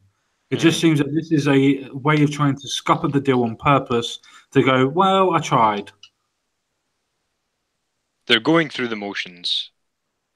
The deal, the so-called deal, is essentially a deal of we're rejoining the EU even though there's a Brexit negotiation. So it's like we're undoing Article 50, and then what they do in the media is they call it Brexit, and then as far as the population are concerned, the vote was seen to be done and it was carried out, and this is the deal you got. But what it actually is just a rejoining of the EU. It's not even a rejoining. That's the fucking problem. It's not a rejoining of the EU at all. It's not even a leaving and a rejoining. It's fuck all. Sorry, my hair's a complete mess. It's not a rejoining at all. We haven't left, and in fact, we're actually doing it even worse than what we would have done if we just left on World Trade Organizations. The highest tariff that World Trade Organizations can give us is 13%. And that's on food and shoes and clothes. If we wanted it on trading goods, the highest it goes up to is 34 to 36%. 36. Yeah, but that's still lower than what it would be on certain independent deals that we would have had anyway. Okay, that seems high. That's all. Yeah, but that's on actual trading goods, not on food or not on processes anyway. The thing is, what we would spend extra on the trading, we would actually make back on the food and the shoes, because the tariffs on the food and the shoes is extortionately high in the EU. It's around about 40-something% with VAT on top of it. Yeah, and VAT is 20%. Need more principled people to do what Boris just did. And I understand Davis has done it, and there's others that have done, but you just need to continue this flood. It makes me very, very proud in my heart for your country to see this gentleman standing up this way. No, I completely and utterly agree. I think both what Boris and what David Davis has done is exceptional. It leads the way. It proves to the people that that the people that are fighting for Brexit are actually sick and tired of what Theresa May is actually doing. And it's a case of they are standing up for us. The people that did vote to leave, they are actually being democratic in saying, this is not what people voted for. This is not what we pushed for. Because remember, they'll be blamed for the Brexit if it goes wrong. Well, of course. There's no mechanism for this at all, but what needs to happen is an actual leader with some leadership skills and some stones needs to go to Brussels and say, you have 1 year. If you do not come up with a satisfactory deal in 1 year, we are leaving, we are cancelling everything, and you are to treat us basically as a new state as far as you're concerned. Everything will need redone, absolutely everything. And that's the countdown, and that's what they need to do. And in fact, that's what I would have done on day one, to be honest. That would work much quicker to repair than it is to try and sort all this pish out. They need you more than y'all need them in all reality. Anybody with half a brain can see that. So that what you just said would absolutely work. You don't go hat in hand when you're the landlord, do you? Unless the hat in hand is to collect the bloody rent. Yeah, well, we have to remember we pay the second highest into the EU, but Germany that pay the highest amount also by far get the highest back out of it. Well, when Germany... And let's not get trapped into talking about this on a national level as well. Let's remember on an individual level that the kind of tax that we pay on the European Union levy against the country, which filters down to the UK, so you pay tax on pretty much everything. They also decide what goods you can and can't get because certain things aren't allowed in the EU. Then you have VAT, and VAT isn't on items, it's on every transaction. Yes, transaction. And they wonder why people in this country are poor. Everybody in the country pays 20, well, no, it's not quite, it's 17.5 or something % VAT on every single transaction ever. That means if your income is like, Sorry, if you pay no tax, if you are too poor to pay tax, you're still paying 17.5% tax on everything you do, plus all the EU stuff, and they wonder why people are poor. And then they say, oh, but we need it to pay for welfare. It's like, because everybody's so poor because of the tax. It's nothing to do with... Well, the VAT doesn't actually go on to welfare. VAT actually specifically goes into the funding for corporation tax as well. VAT in itself doesn't actually go into the welfare state. It goes into the economy as a whole. It doesn't go into welfare systems. It doesn't go into the NHS. It doesn't go into the welfare system. It doesn't even go into policing. It goes into economical centres, being able to do roads and things like that. Yeah. It goes directly to Westminster's fund. Same as BBC Ogre, I licensing. don't know if you have anything like it in the US, but I mean, and CSG, correct me if I'm wrong, but if you, between the three of us, right? If I buy Ogre's car to sell it to CSG, I have to pay VAT on the car. And then I have to pay VAT afterwards. Yeah, I have to also pay VAT on every single piece of insurance, everybody I employ to move the car, all that sort of stuff, all the petrol. And then I have to give that to CSG, and he then pays the VAT again on all the same stuff. And then he has to pay for VAT on everything that he needs to run that car. So that one object has been taxed probably about 20 times in one transaction. It's unbelievable. Well, let's not forget, once you buy the car, just to go back to what the state does and what a monopoly it is, then I'm sure you have to register said car at least once a year. And what is a registering of a car that's already registered and is owned by the same person, but a yearly tax? They tax and taxes. And over there, I agree with you. I don't know how anyone makes any money. It's hard here with the tax. That is everyone's biggest expense. Yeah. And then, you know, you go over there, it's even higher. I can't. I can think of one person I know, and they own a very successful business, and I can think of one person I know that is not in debt and does not rely on some kind of welfare to get by, because even people who are seemingly well off will be getting some kind of either a rebate or was it tax credits? Yep. So yeah. You have a wage coming in, but it's not enough to live off of, so you get a little boost. Yeah, you get return tax credits as well. Family tax credits on top of tax credits. You also get living allowances if you have kids. There are things that you can do, but generally the tax in itself does kill you off. I'm personally in debt for a fair amount. One of my friends is close to my amount. One of my other friends is probably half my amount. Yeah, I'm in debt for just near 22 grand. So, yeah. When you look at me, you don't think I'm rich. I'm not. I'm dying in debt. And that means that 22 grand, that's the average wage. So you would need to work in a job in the average wage for 1 year just to pay off your debt. And the average wage, might I add, is not a common wage at all. Because nobody earns the average wage. That's because the average, as you know, takes into account the richest people in the country and the poorest and gets an average from there. So most people are probably on about 19 grand a year. I would say that most people are on 17. Most shop assistants are on 16 to 17 grand. Yeah, no, I would agree with that.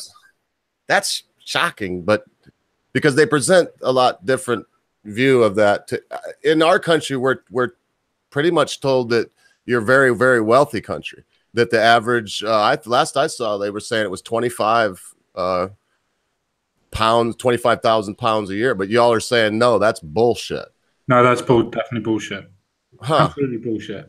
I'd say I know people that are literally earning between 7,000 and 11,000 a year, and some of them go up to 13 grand a year just because they're doing two jobs. They can't. There's no 7,000 a year. I mean, there's no way they can have their own apartment. No. How you can't afford to pay rent? You couldn't afford to bloody buy groceries with 7,000 a year. The average age for leaving home in the UK is 37. 30. Oh man, 37. I had no idea of that. Yeah, no, he's very, very true. Unfortunately, a lot of people stay with their mum and dad. Some of them stay with them all the way till they die, their mum and dad, and some of them don't leave until they've actually got enough money to move out, which is hardly ever. And some get forced to get moved out by their missuses, but most people don't really want to leave their own homes. And that's why, aside from the most ardent socialists, this Brexit thing was a working class Yes, apparently so. Because we are being strangled to death by debt and tax and just general lack of opportunity. Yep. And people are very, very angry and very desperate. And aside from the most ardent socialists who will defend their, the plantation owner to the death regardless of what you show them, this was a working class thing. What happened to us, mates? It used to be, if you wanted the best car in the world, it came from the United States of America, usually from the Ford Motor Company. If you wanted the best barrel for any rifle, you wanted it from BSA, Enfield. It came from Britain, and still the cold hammered barrels, but they don't make them. I mean, what happened to our countries? This is so saddening to me. I'm going to go off in the weeds again, and we're about damn done with the show. But I think about this stuff, and it's trying to be taken right from you. And then you've got this guy who was born with a silver spoon in his mouth, but has found the decency to stand up. And that man's Boris and the lot that are doing this. And I tell y'all, for what it's worth, may mean nothing, it may mean less than nothing, but I pray every day for your country. And that's not a joke or just throwing that out there. I'm telling you that whenever I get in bed at night, I get on my knees like a supplicant, and I talk to the sky daddy. People mock me for it. Maybe there's no one there, but that's how important it is to me. I talk about that every day, and I hope something happens. If it does, I won't give the credit to anybody. But if it doesn't, I'll blame the fucking devil. Of course. But I do absolutely love that. Where a lot of people go, oh, they would do they would pray. I don't really want to use the word. That's the reason why I'm trying to skirt around it. But they would pray. Sorry, common sense. Leave it to me to bring religious shit in every day. No, you're fine. Everybody, that's the thing, though. Everybody's got their points. Everybody's got their points of view. Just because I don't believe doesn't mean that you shouldn't. That's the idea of secularism. I don't give a fuck what you believe. It's a case of when people preach to others, that's when I've got a problem. And you weren't, and you didn't. But that's when I have a problem with religion. In itself, I actually think religion is a good thing. I actually think it's, in small doses, I think it's a healthy thing. The reason why I think it's a healthy thing is because it gives you morals, it gives you an idea, it grounds you. Now, in my personal opinion, in believing in an actual entity in Sky Daddy, you might want to get rid of that bit. If you got rid of that bit, more people would follow it. But that's part of the religion, so you have to take it or leave it. Yeah, I think first of all, I appreciate it. I don't know, I've never been, or not since I was very young, have I believed in these things, but it still gets me every time somebody says that they're praying for me or whatever like that. I always really appreciate that, because that's still somebody taking time out of their day to think about you. And then there's also the thing of, it doesn't have to be, as long as somebody believes in the transcendent, that's generally a good thing. Something higher than just, the material world that you can touch. And yes. That's why I have a problem with certain religions, because they go on about God or whatever, but realistically all they want is to exert control over the material world. It's nothing to do with a belief in something higher than humanity and all that sort of stuff. So I'm all for that. But I think that's partly why we're in this mess, is people don't, it doesn't have to be God, it doesn't have to be Buddha, it doesn't have to be anything like that, but you need to believe in something. Meditate. Well, yeah, I meditate all the time, yeah. I urge everybody to, and if you're the praying type, pray and meditate. It's good for you. But people don't believe in anything like that. They don't believe in themselves. You can see it with the Brexit thing all the time. They're so self-deprecating, and the misanthropy. I mean, I know it's fun to call somebody a misanthrope or whatever when they're being a bit of a grump, but like, it's genuine hatred of other human beings as such, and it's really disturbing. Like, you see them at their demonstrations, it's like they just hate their countrymen, but not just their countrymen, because you say, well, lots of people in the EU hate the EU, and they're like, well, we hate them as well, they're just stupid and evil, and it's like, what is wrong with you? Yeah, boy, the time does fly with all of us here, doesn't it? It does, mate. It does. It's coming up to 11. I suppose it's a case of, we've gone through the ideas of all the Brexit and everything else like that. I suppose it's an idea now to close the stream down. With that being said, though, we can't go away without actually having our patented final thoughts. Before we do common sense, thank you so much for this, man. Thanks for the time and effort. I personally know, folks, what this takes out of the common sense guy.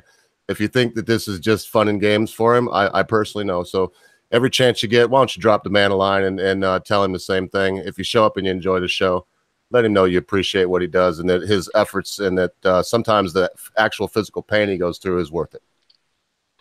Yeah, thank you for that. I now feel a little bit out of place, but thank you very much. It's that English moral thing that just comes through. It's like, you didn't have to say that, bastard. But no, thank you very much for that. And yeah, please do. It means a lot to me. Or whoever says thank you and is trying to help me along, so to speak. And even if you just want to talk and moan at me, then I'm quite happy with that as well.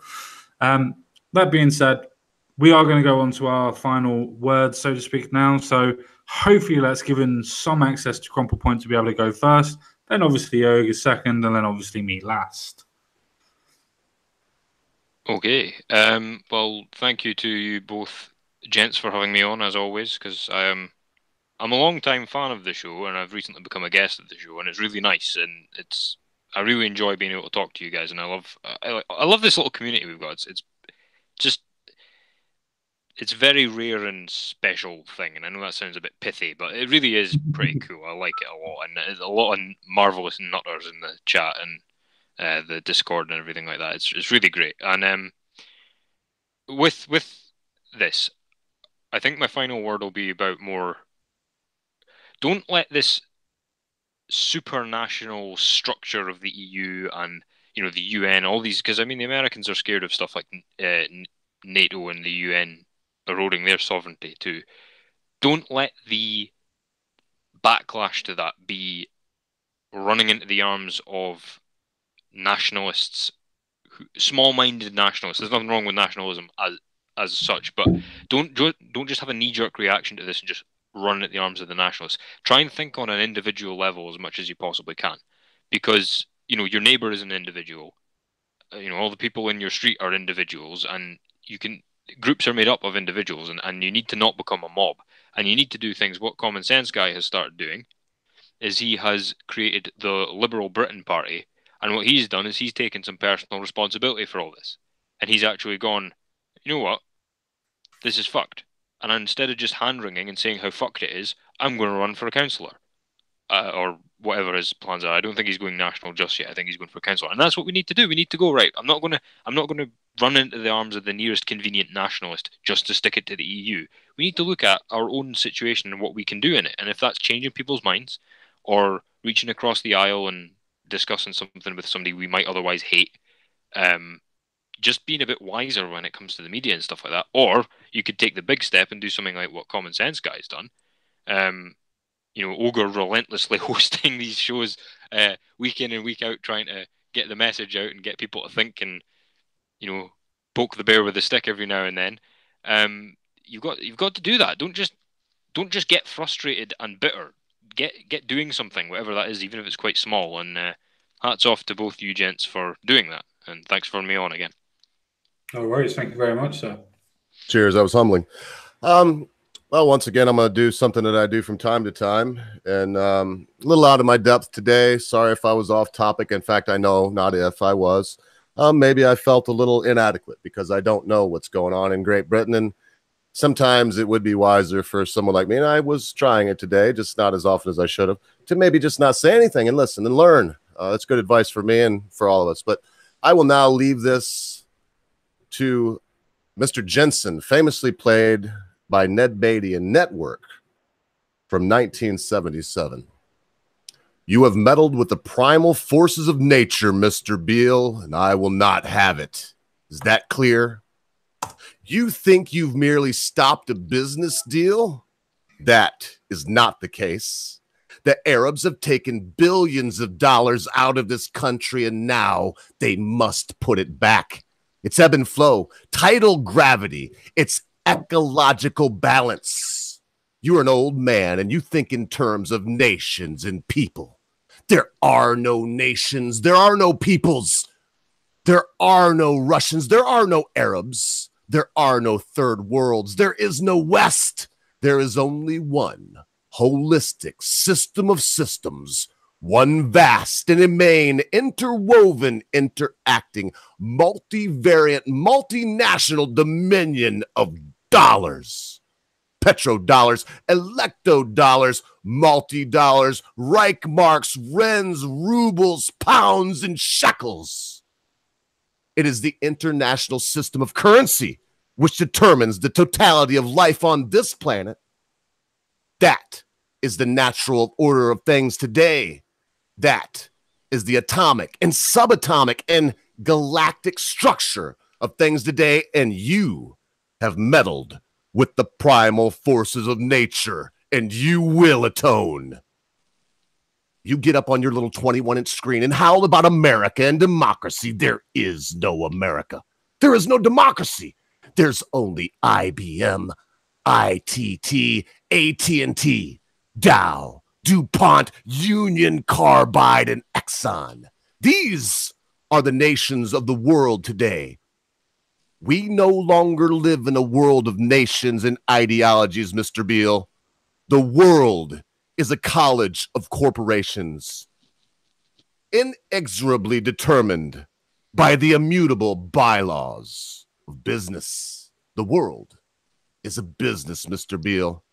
It has been since man crawled out of the slime, and our children will live, Mr. Beale, to see that perfect world in which there's no war or famine, oppression or brutality. One vast ecumenical holding company for whom all men will work to serve a common profit, in which all men will hold a share of stock, all necessities provided, all anxieties tranquilized, all boredom amused.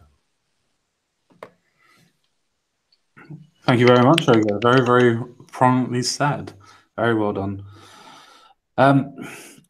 So I say this every time it comes to a bloody final word, but I don't have much to say. I then go on for a diatribe of a year, but honestly, I really don't actually have much to say. For people that didn't know, I did my first Liberal Britain Party live stream on the Liberal Britain Party channel. If you want to come and see that video, it's a very, very good video. It explains what the principles are of the party. It also explains what the constitution is of the party and gives it a kind of a framework.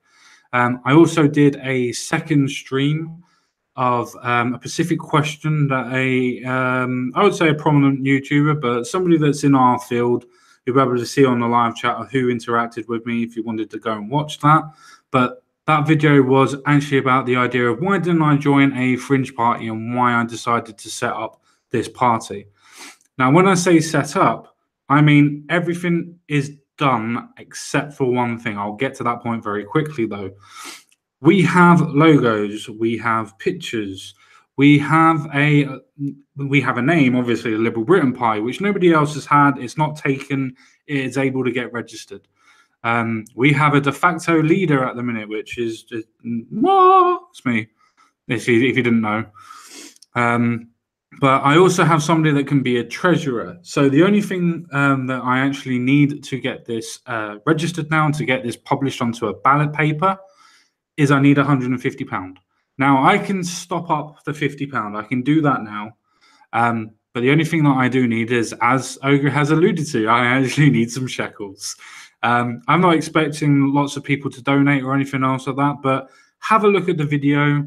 With the videos that are in the live stream, it takes you to links to the Facebook page that is also put up as well, which go and have a look at that, have a read, post to it, do some messages, do what you can just to promote it, even if it's just a case of just showing it to a couple of friends and showing the videos around or whatever. But with that, I just would like to say thank you. And if you do decide to actually go and support that party or my party, that feels really weird to fucking say, by the way. It feels really weird to say. But if you do want to support that party and the party that I've tried to create, I'll give you an idea of the party of itself very, very quickly. I want it to be run by the people. I want it to be financed by the people. And I want the policy and the party members to be controlled and selected by the people. I mean the membership. So once you become a member, you are directly affecting the politics of that party. You're not just sitting there doing nothing and paying a fee. You are directly participating in the politics of that party, my party. And I think that that's what we need nowadays. We need the people to be able to direct and hold people responsible for their political points and choices. Doesn't mean that they're the wrong choices, but they need to explain why they've chosen them and why they've gone that way. And if we don't like them, don't like it, should we say, not them, it's not personality, but if we don't like it, then we can have a vote and see if we want to get rid of them, or see if we want to move on, or see if we want to do whatever. That's the purpose of democracy. A party that's led by the people, for the people. That's the reason why I created it the way that I have done. That's the reason why I've given it tier sections. Right, anyway, I'm going too far into it, and the stream's long enough as it fucking is. If you want to know what's going on, go to those videos, watch those videos. If you like them, share them. If you don't, then whatever. Just make a comment on why you don't like them and explain what I could have done better. Because criticism is only going to help me at this point. So please share with as many people as you want, even if it's with people that don't like the idea of having a free liberal civic nationalist party. So with that, thank you very much for your time of watching this video, this live stream, and thank you very much for taking the time to even spend time with us today. Thank you very much.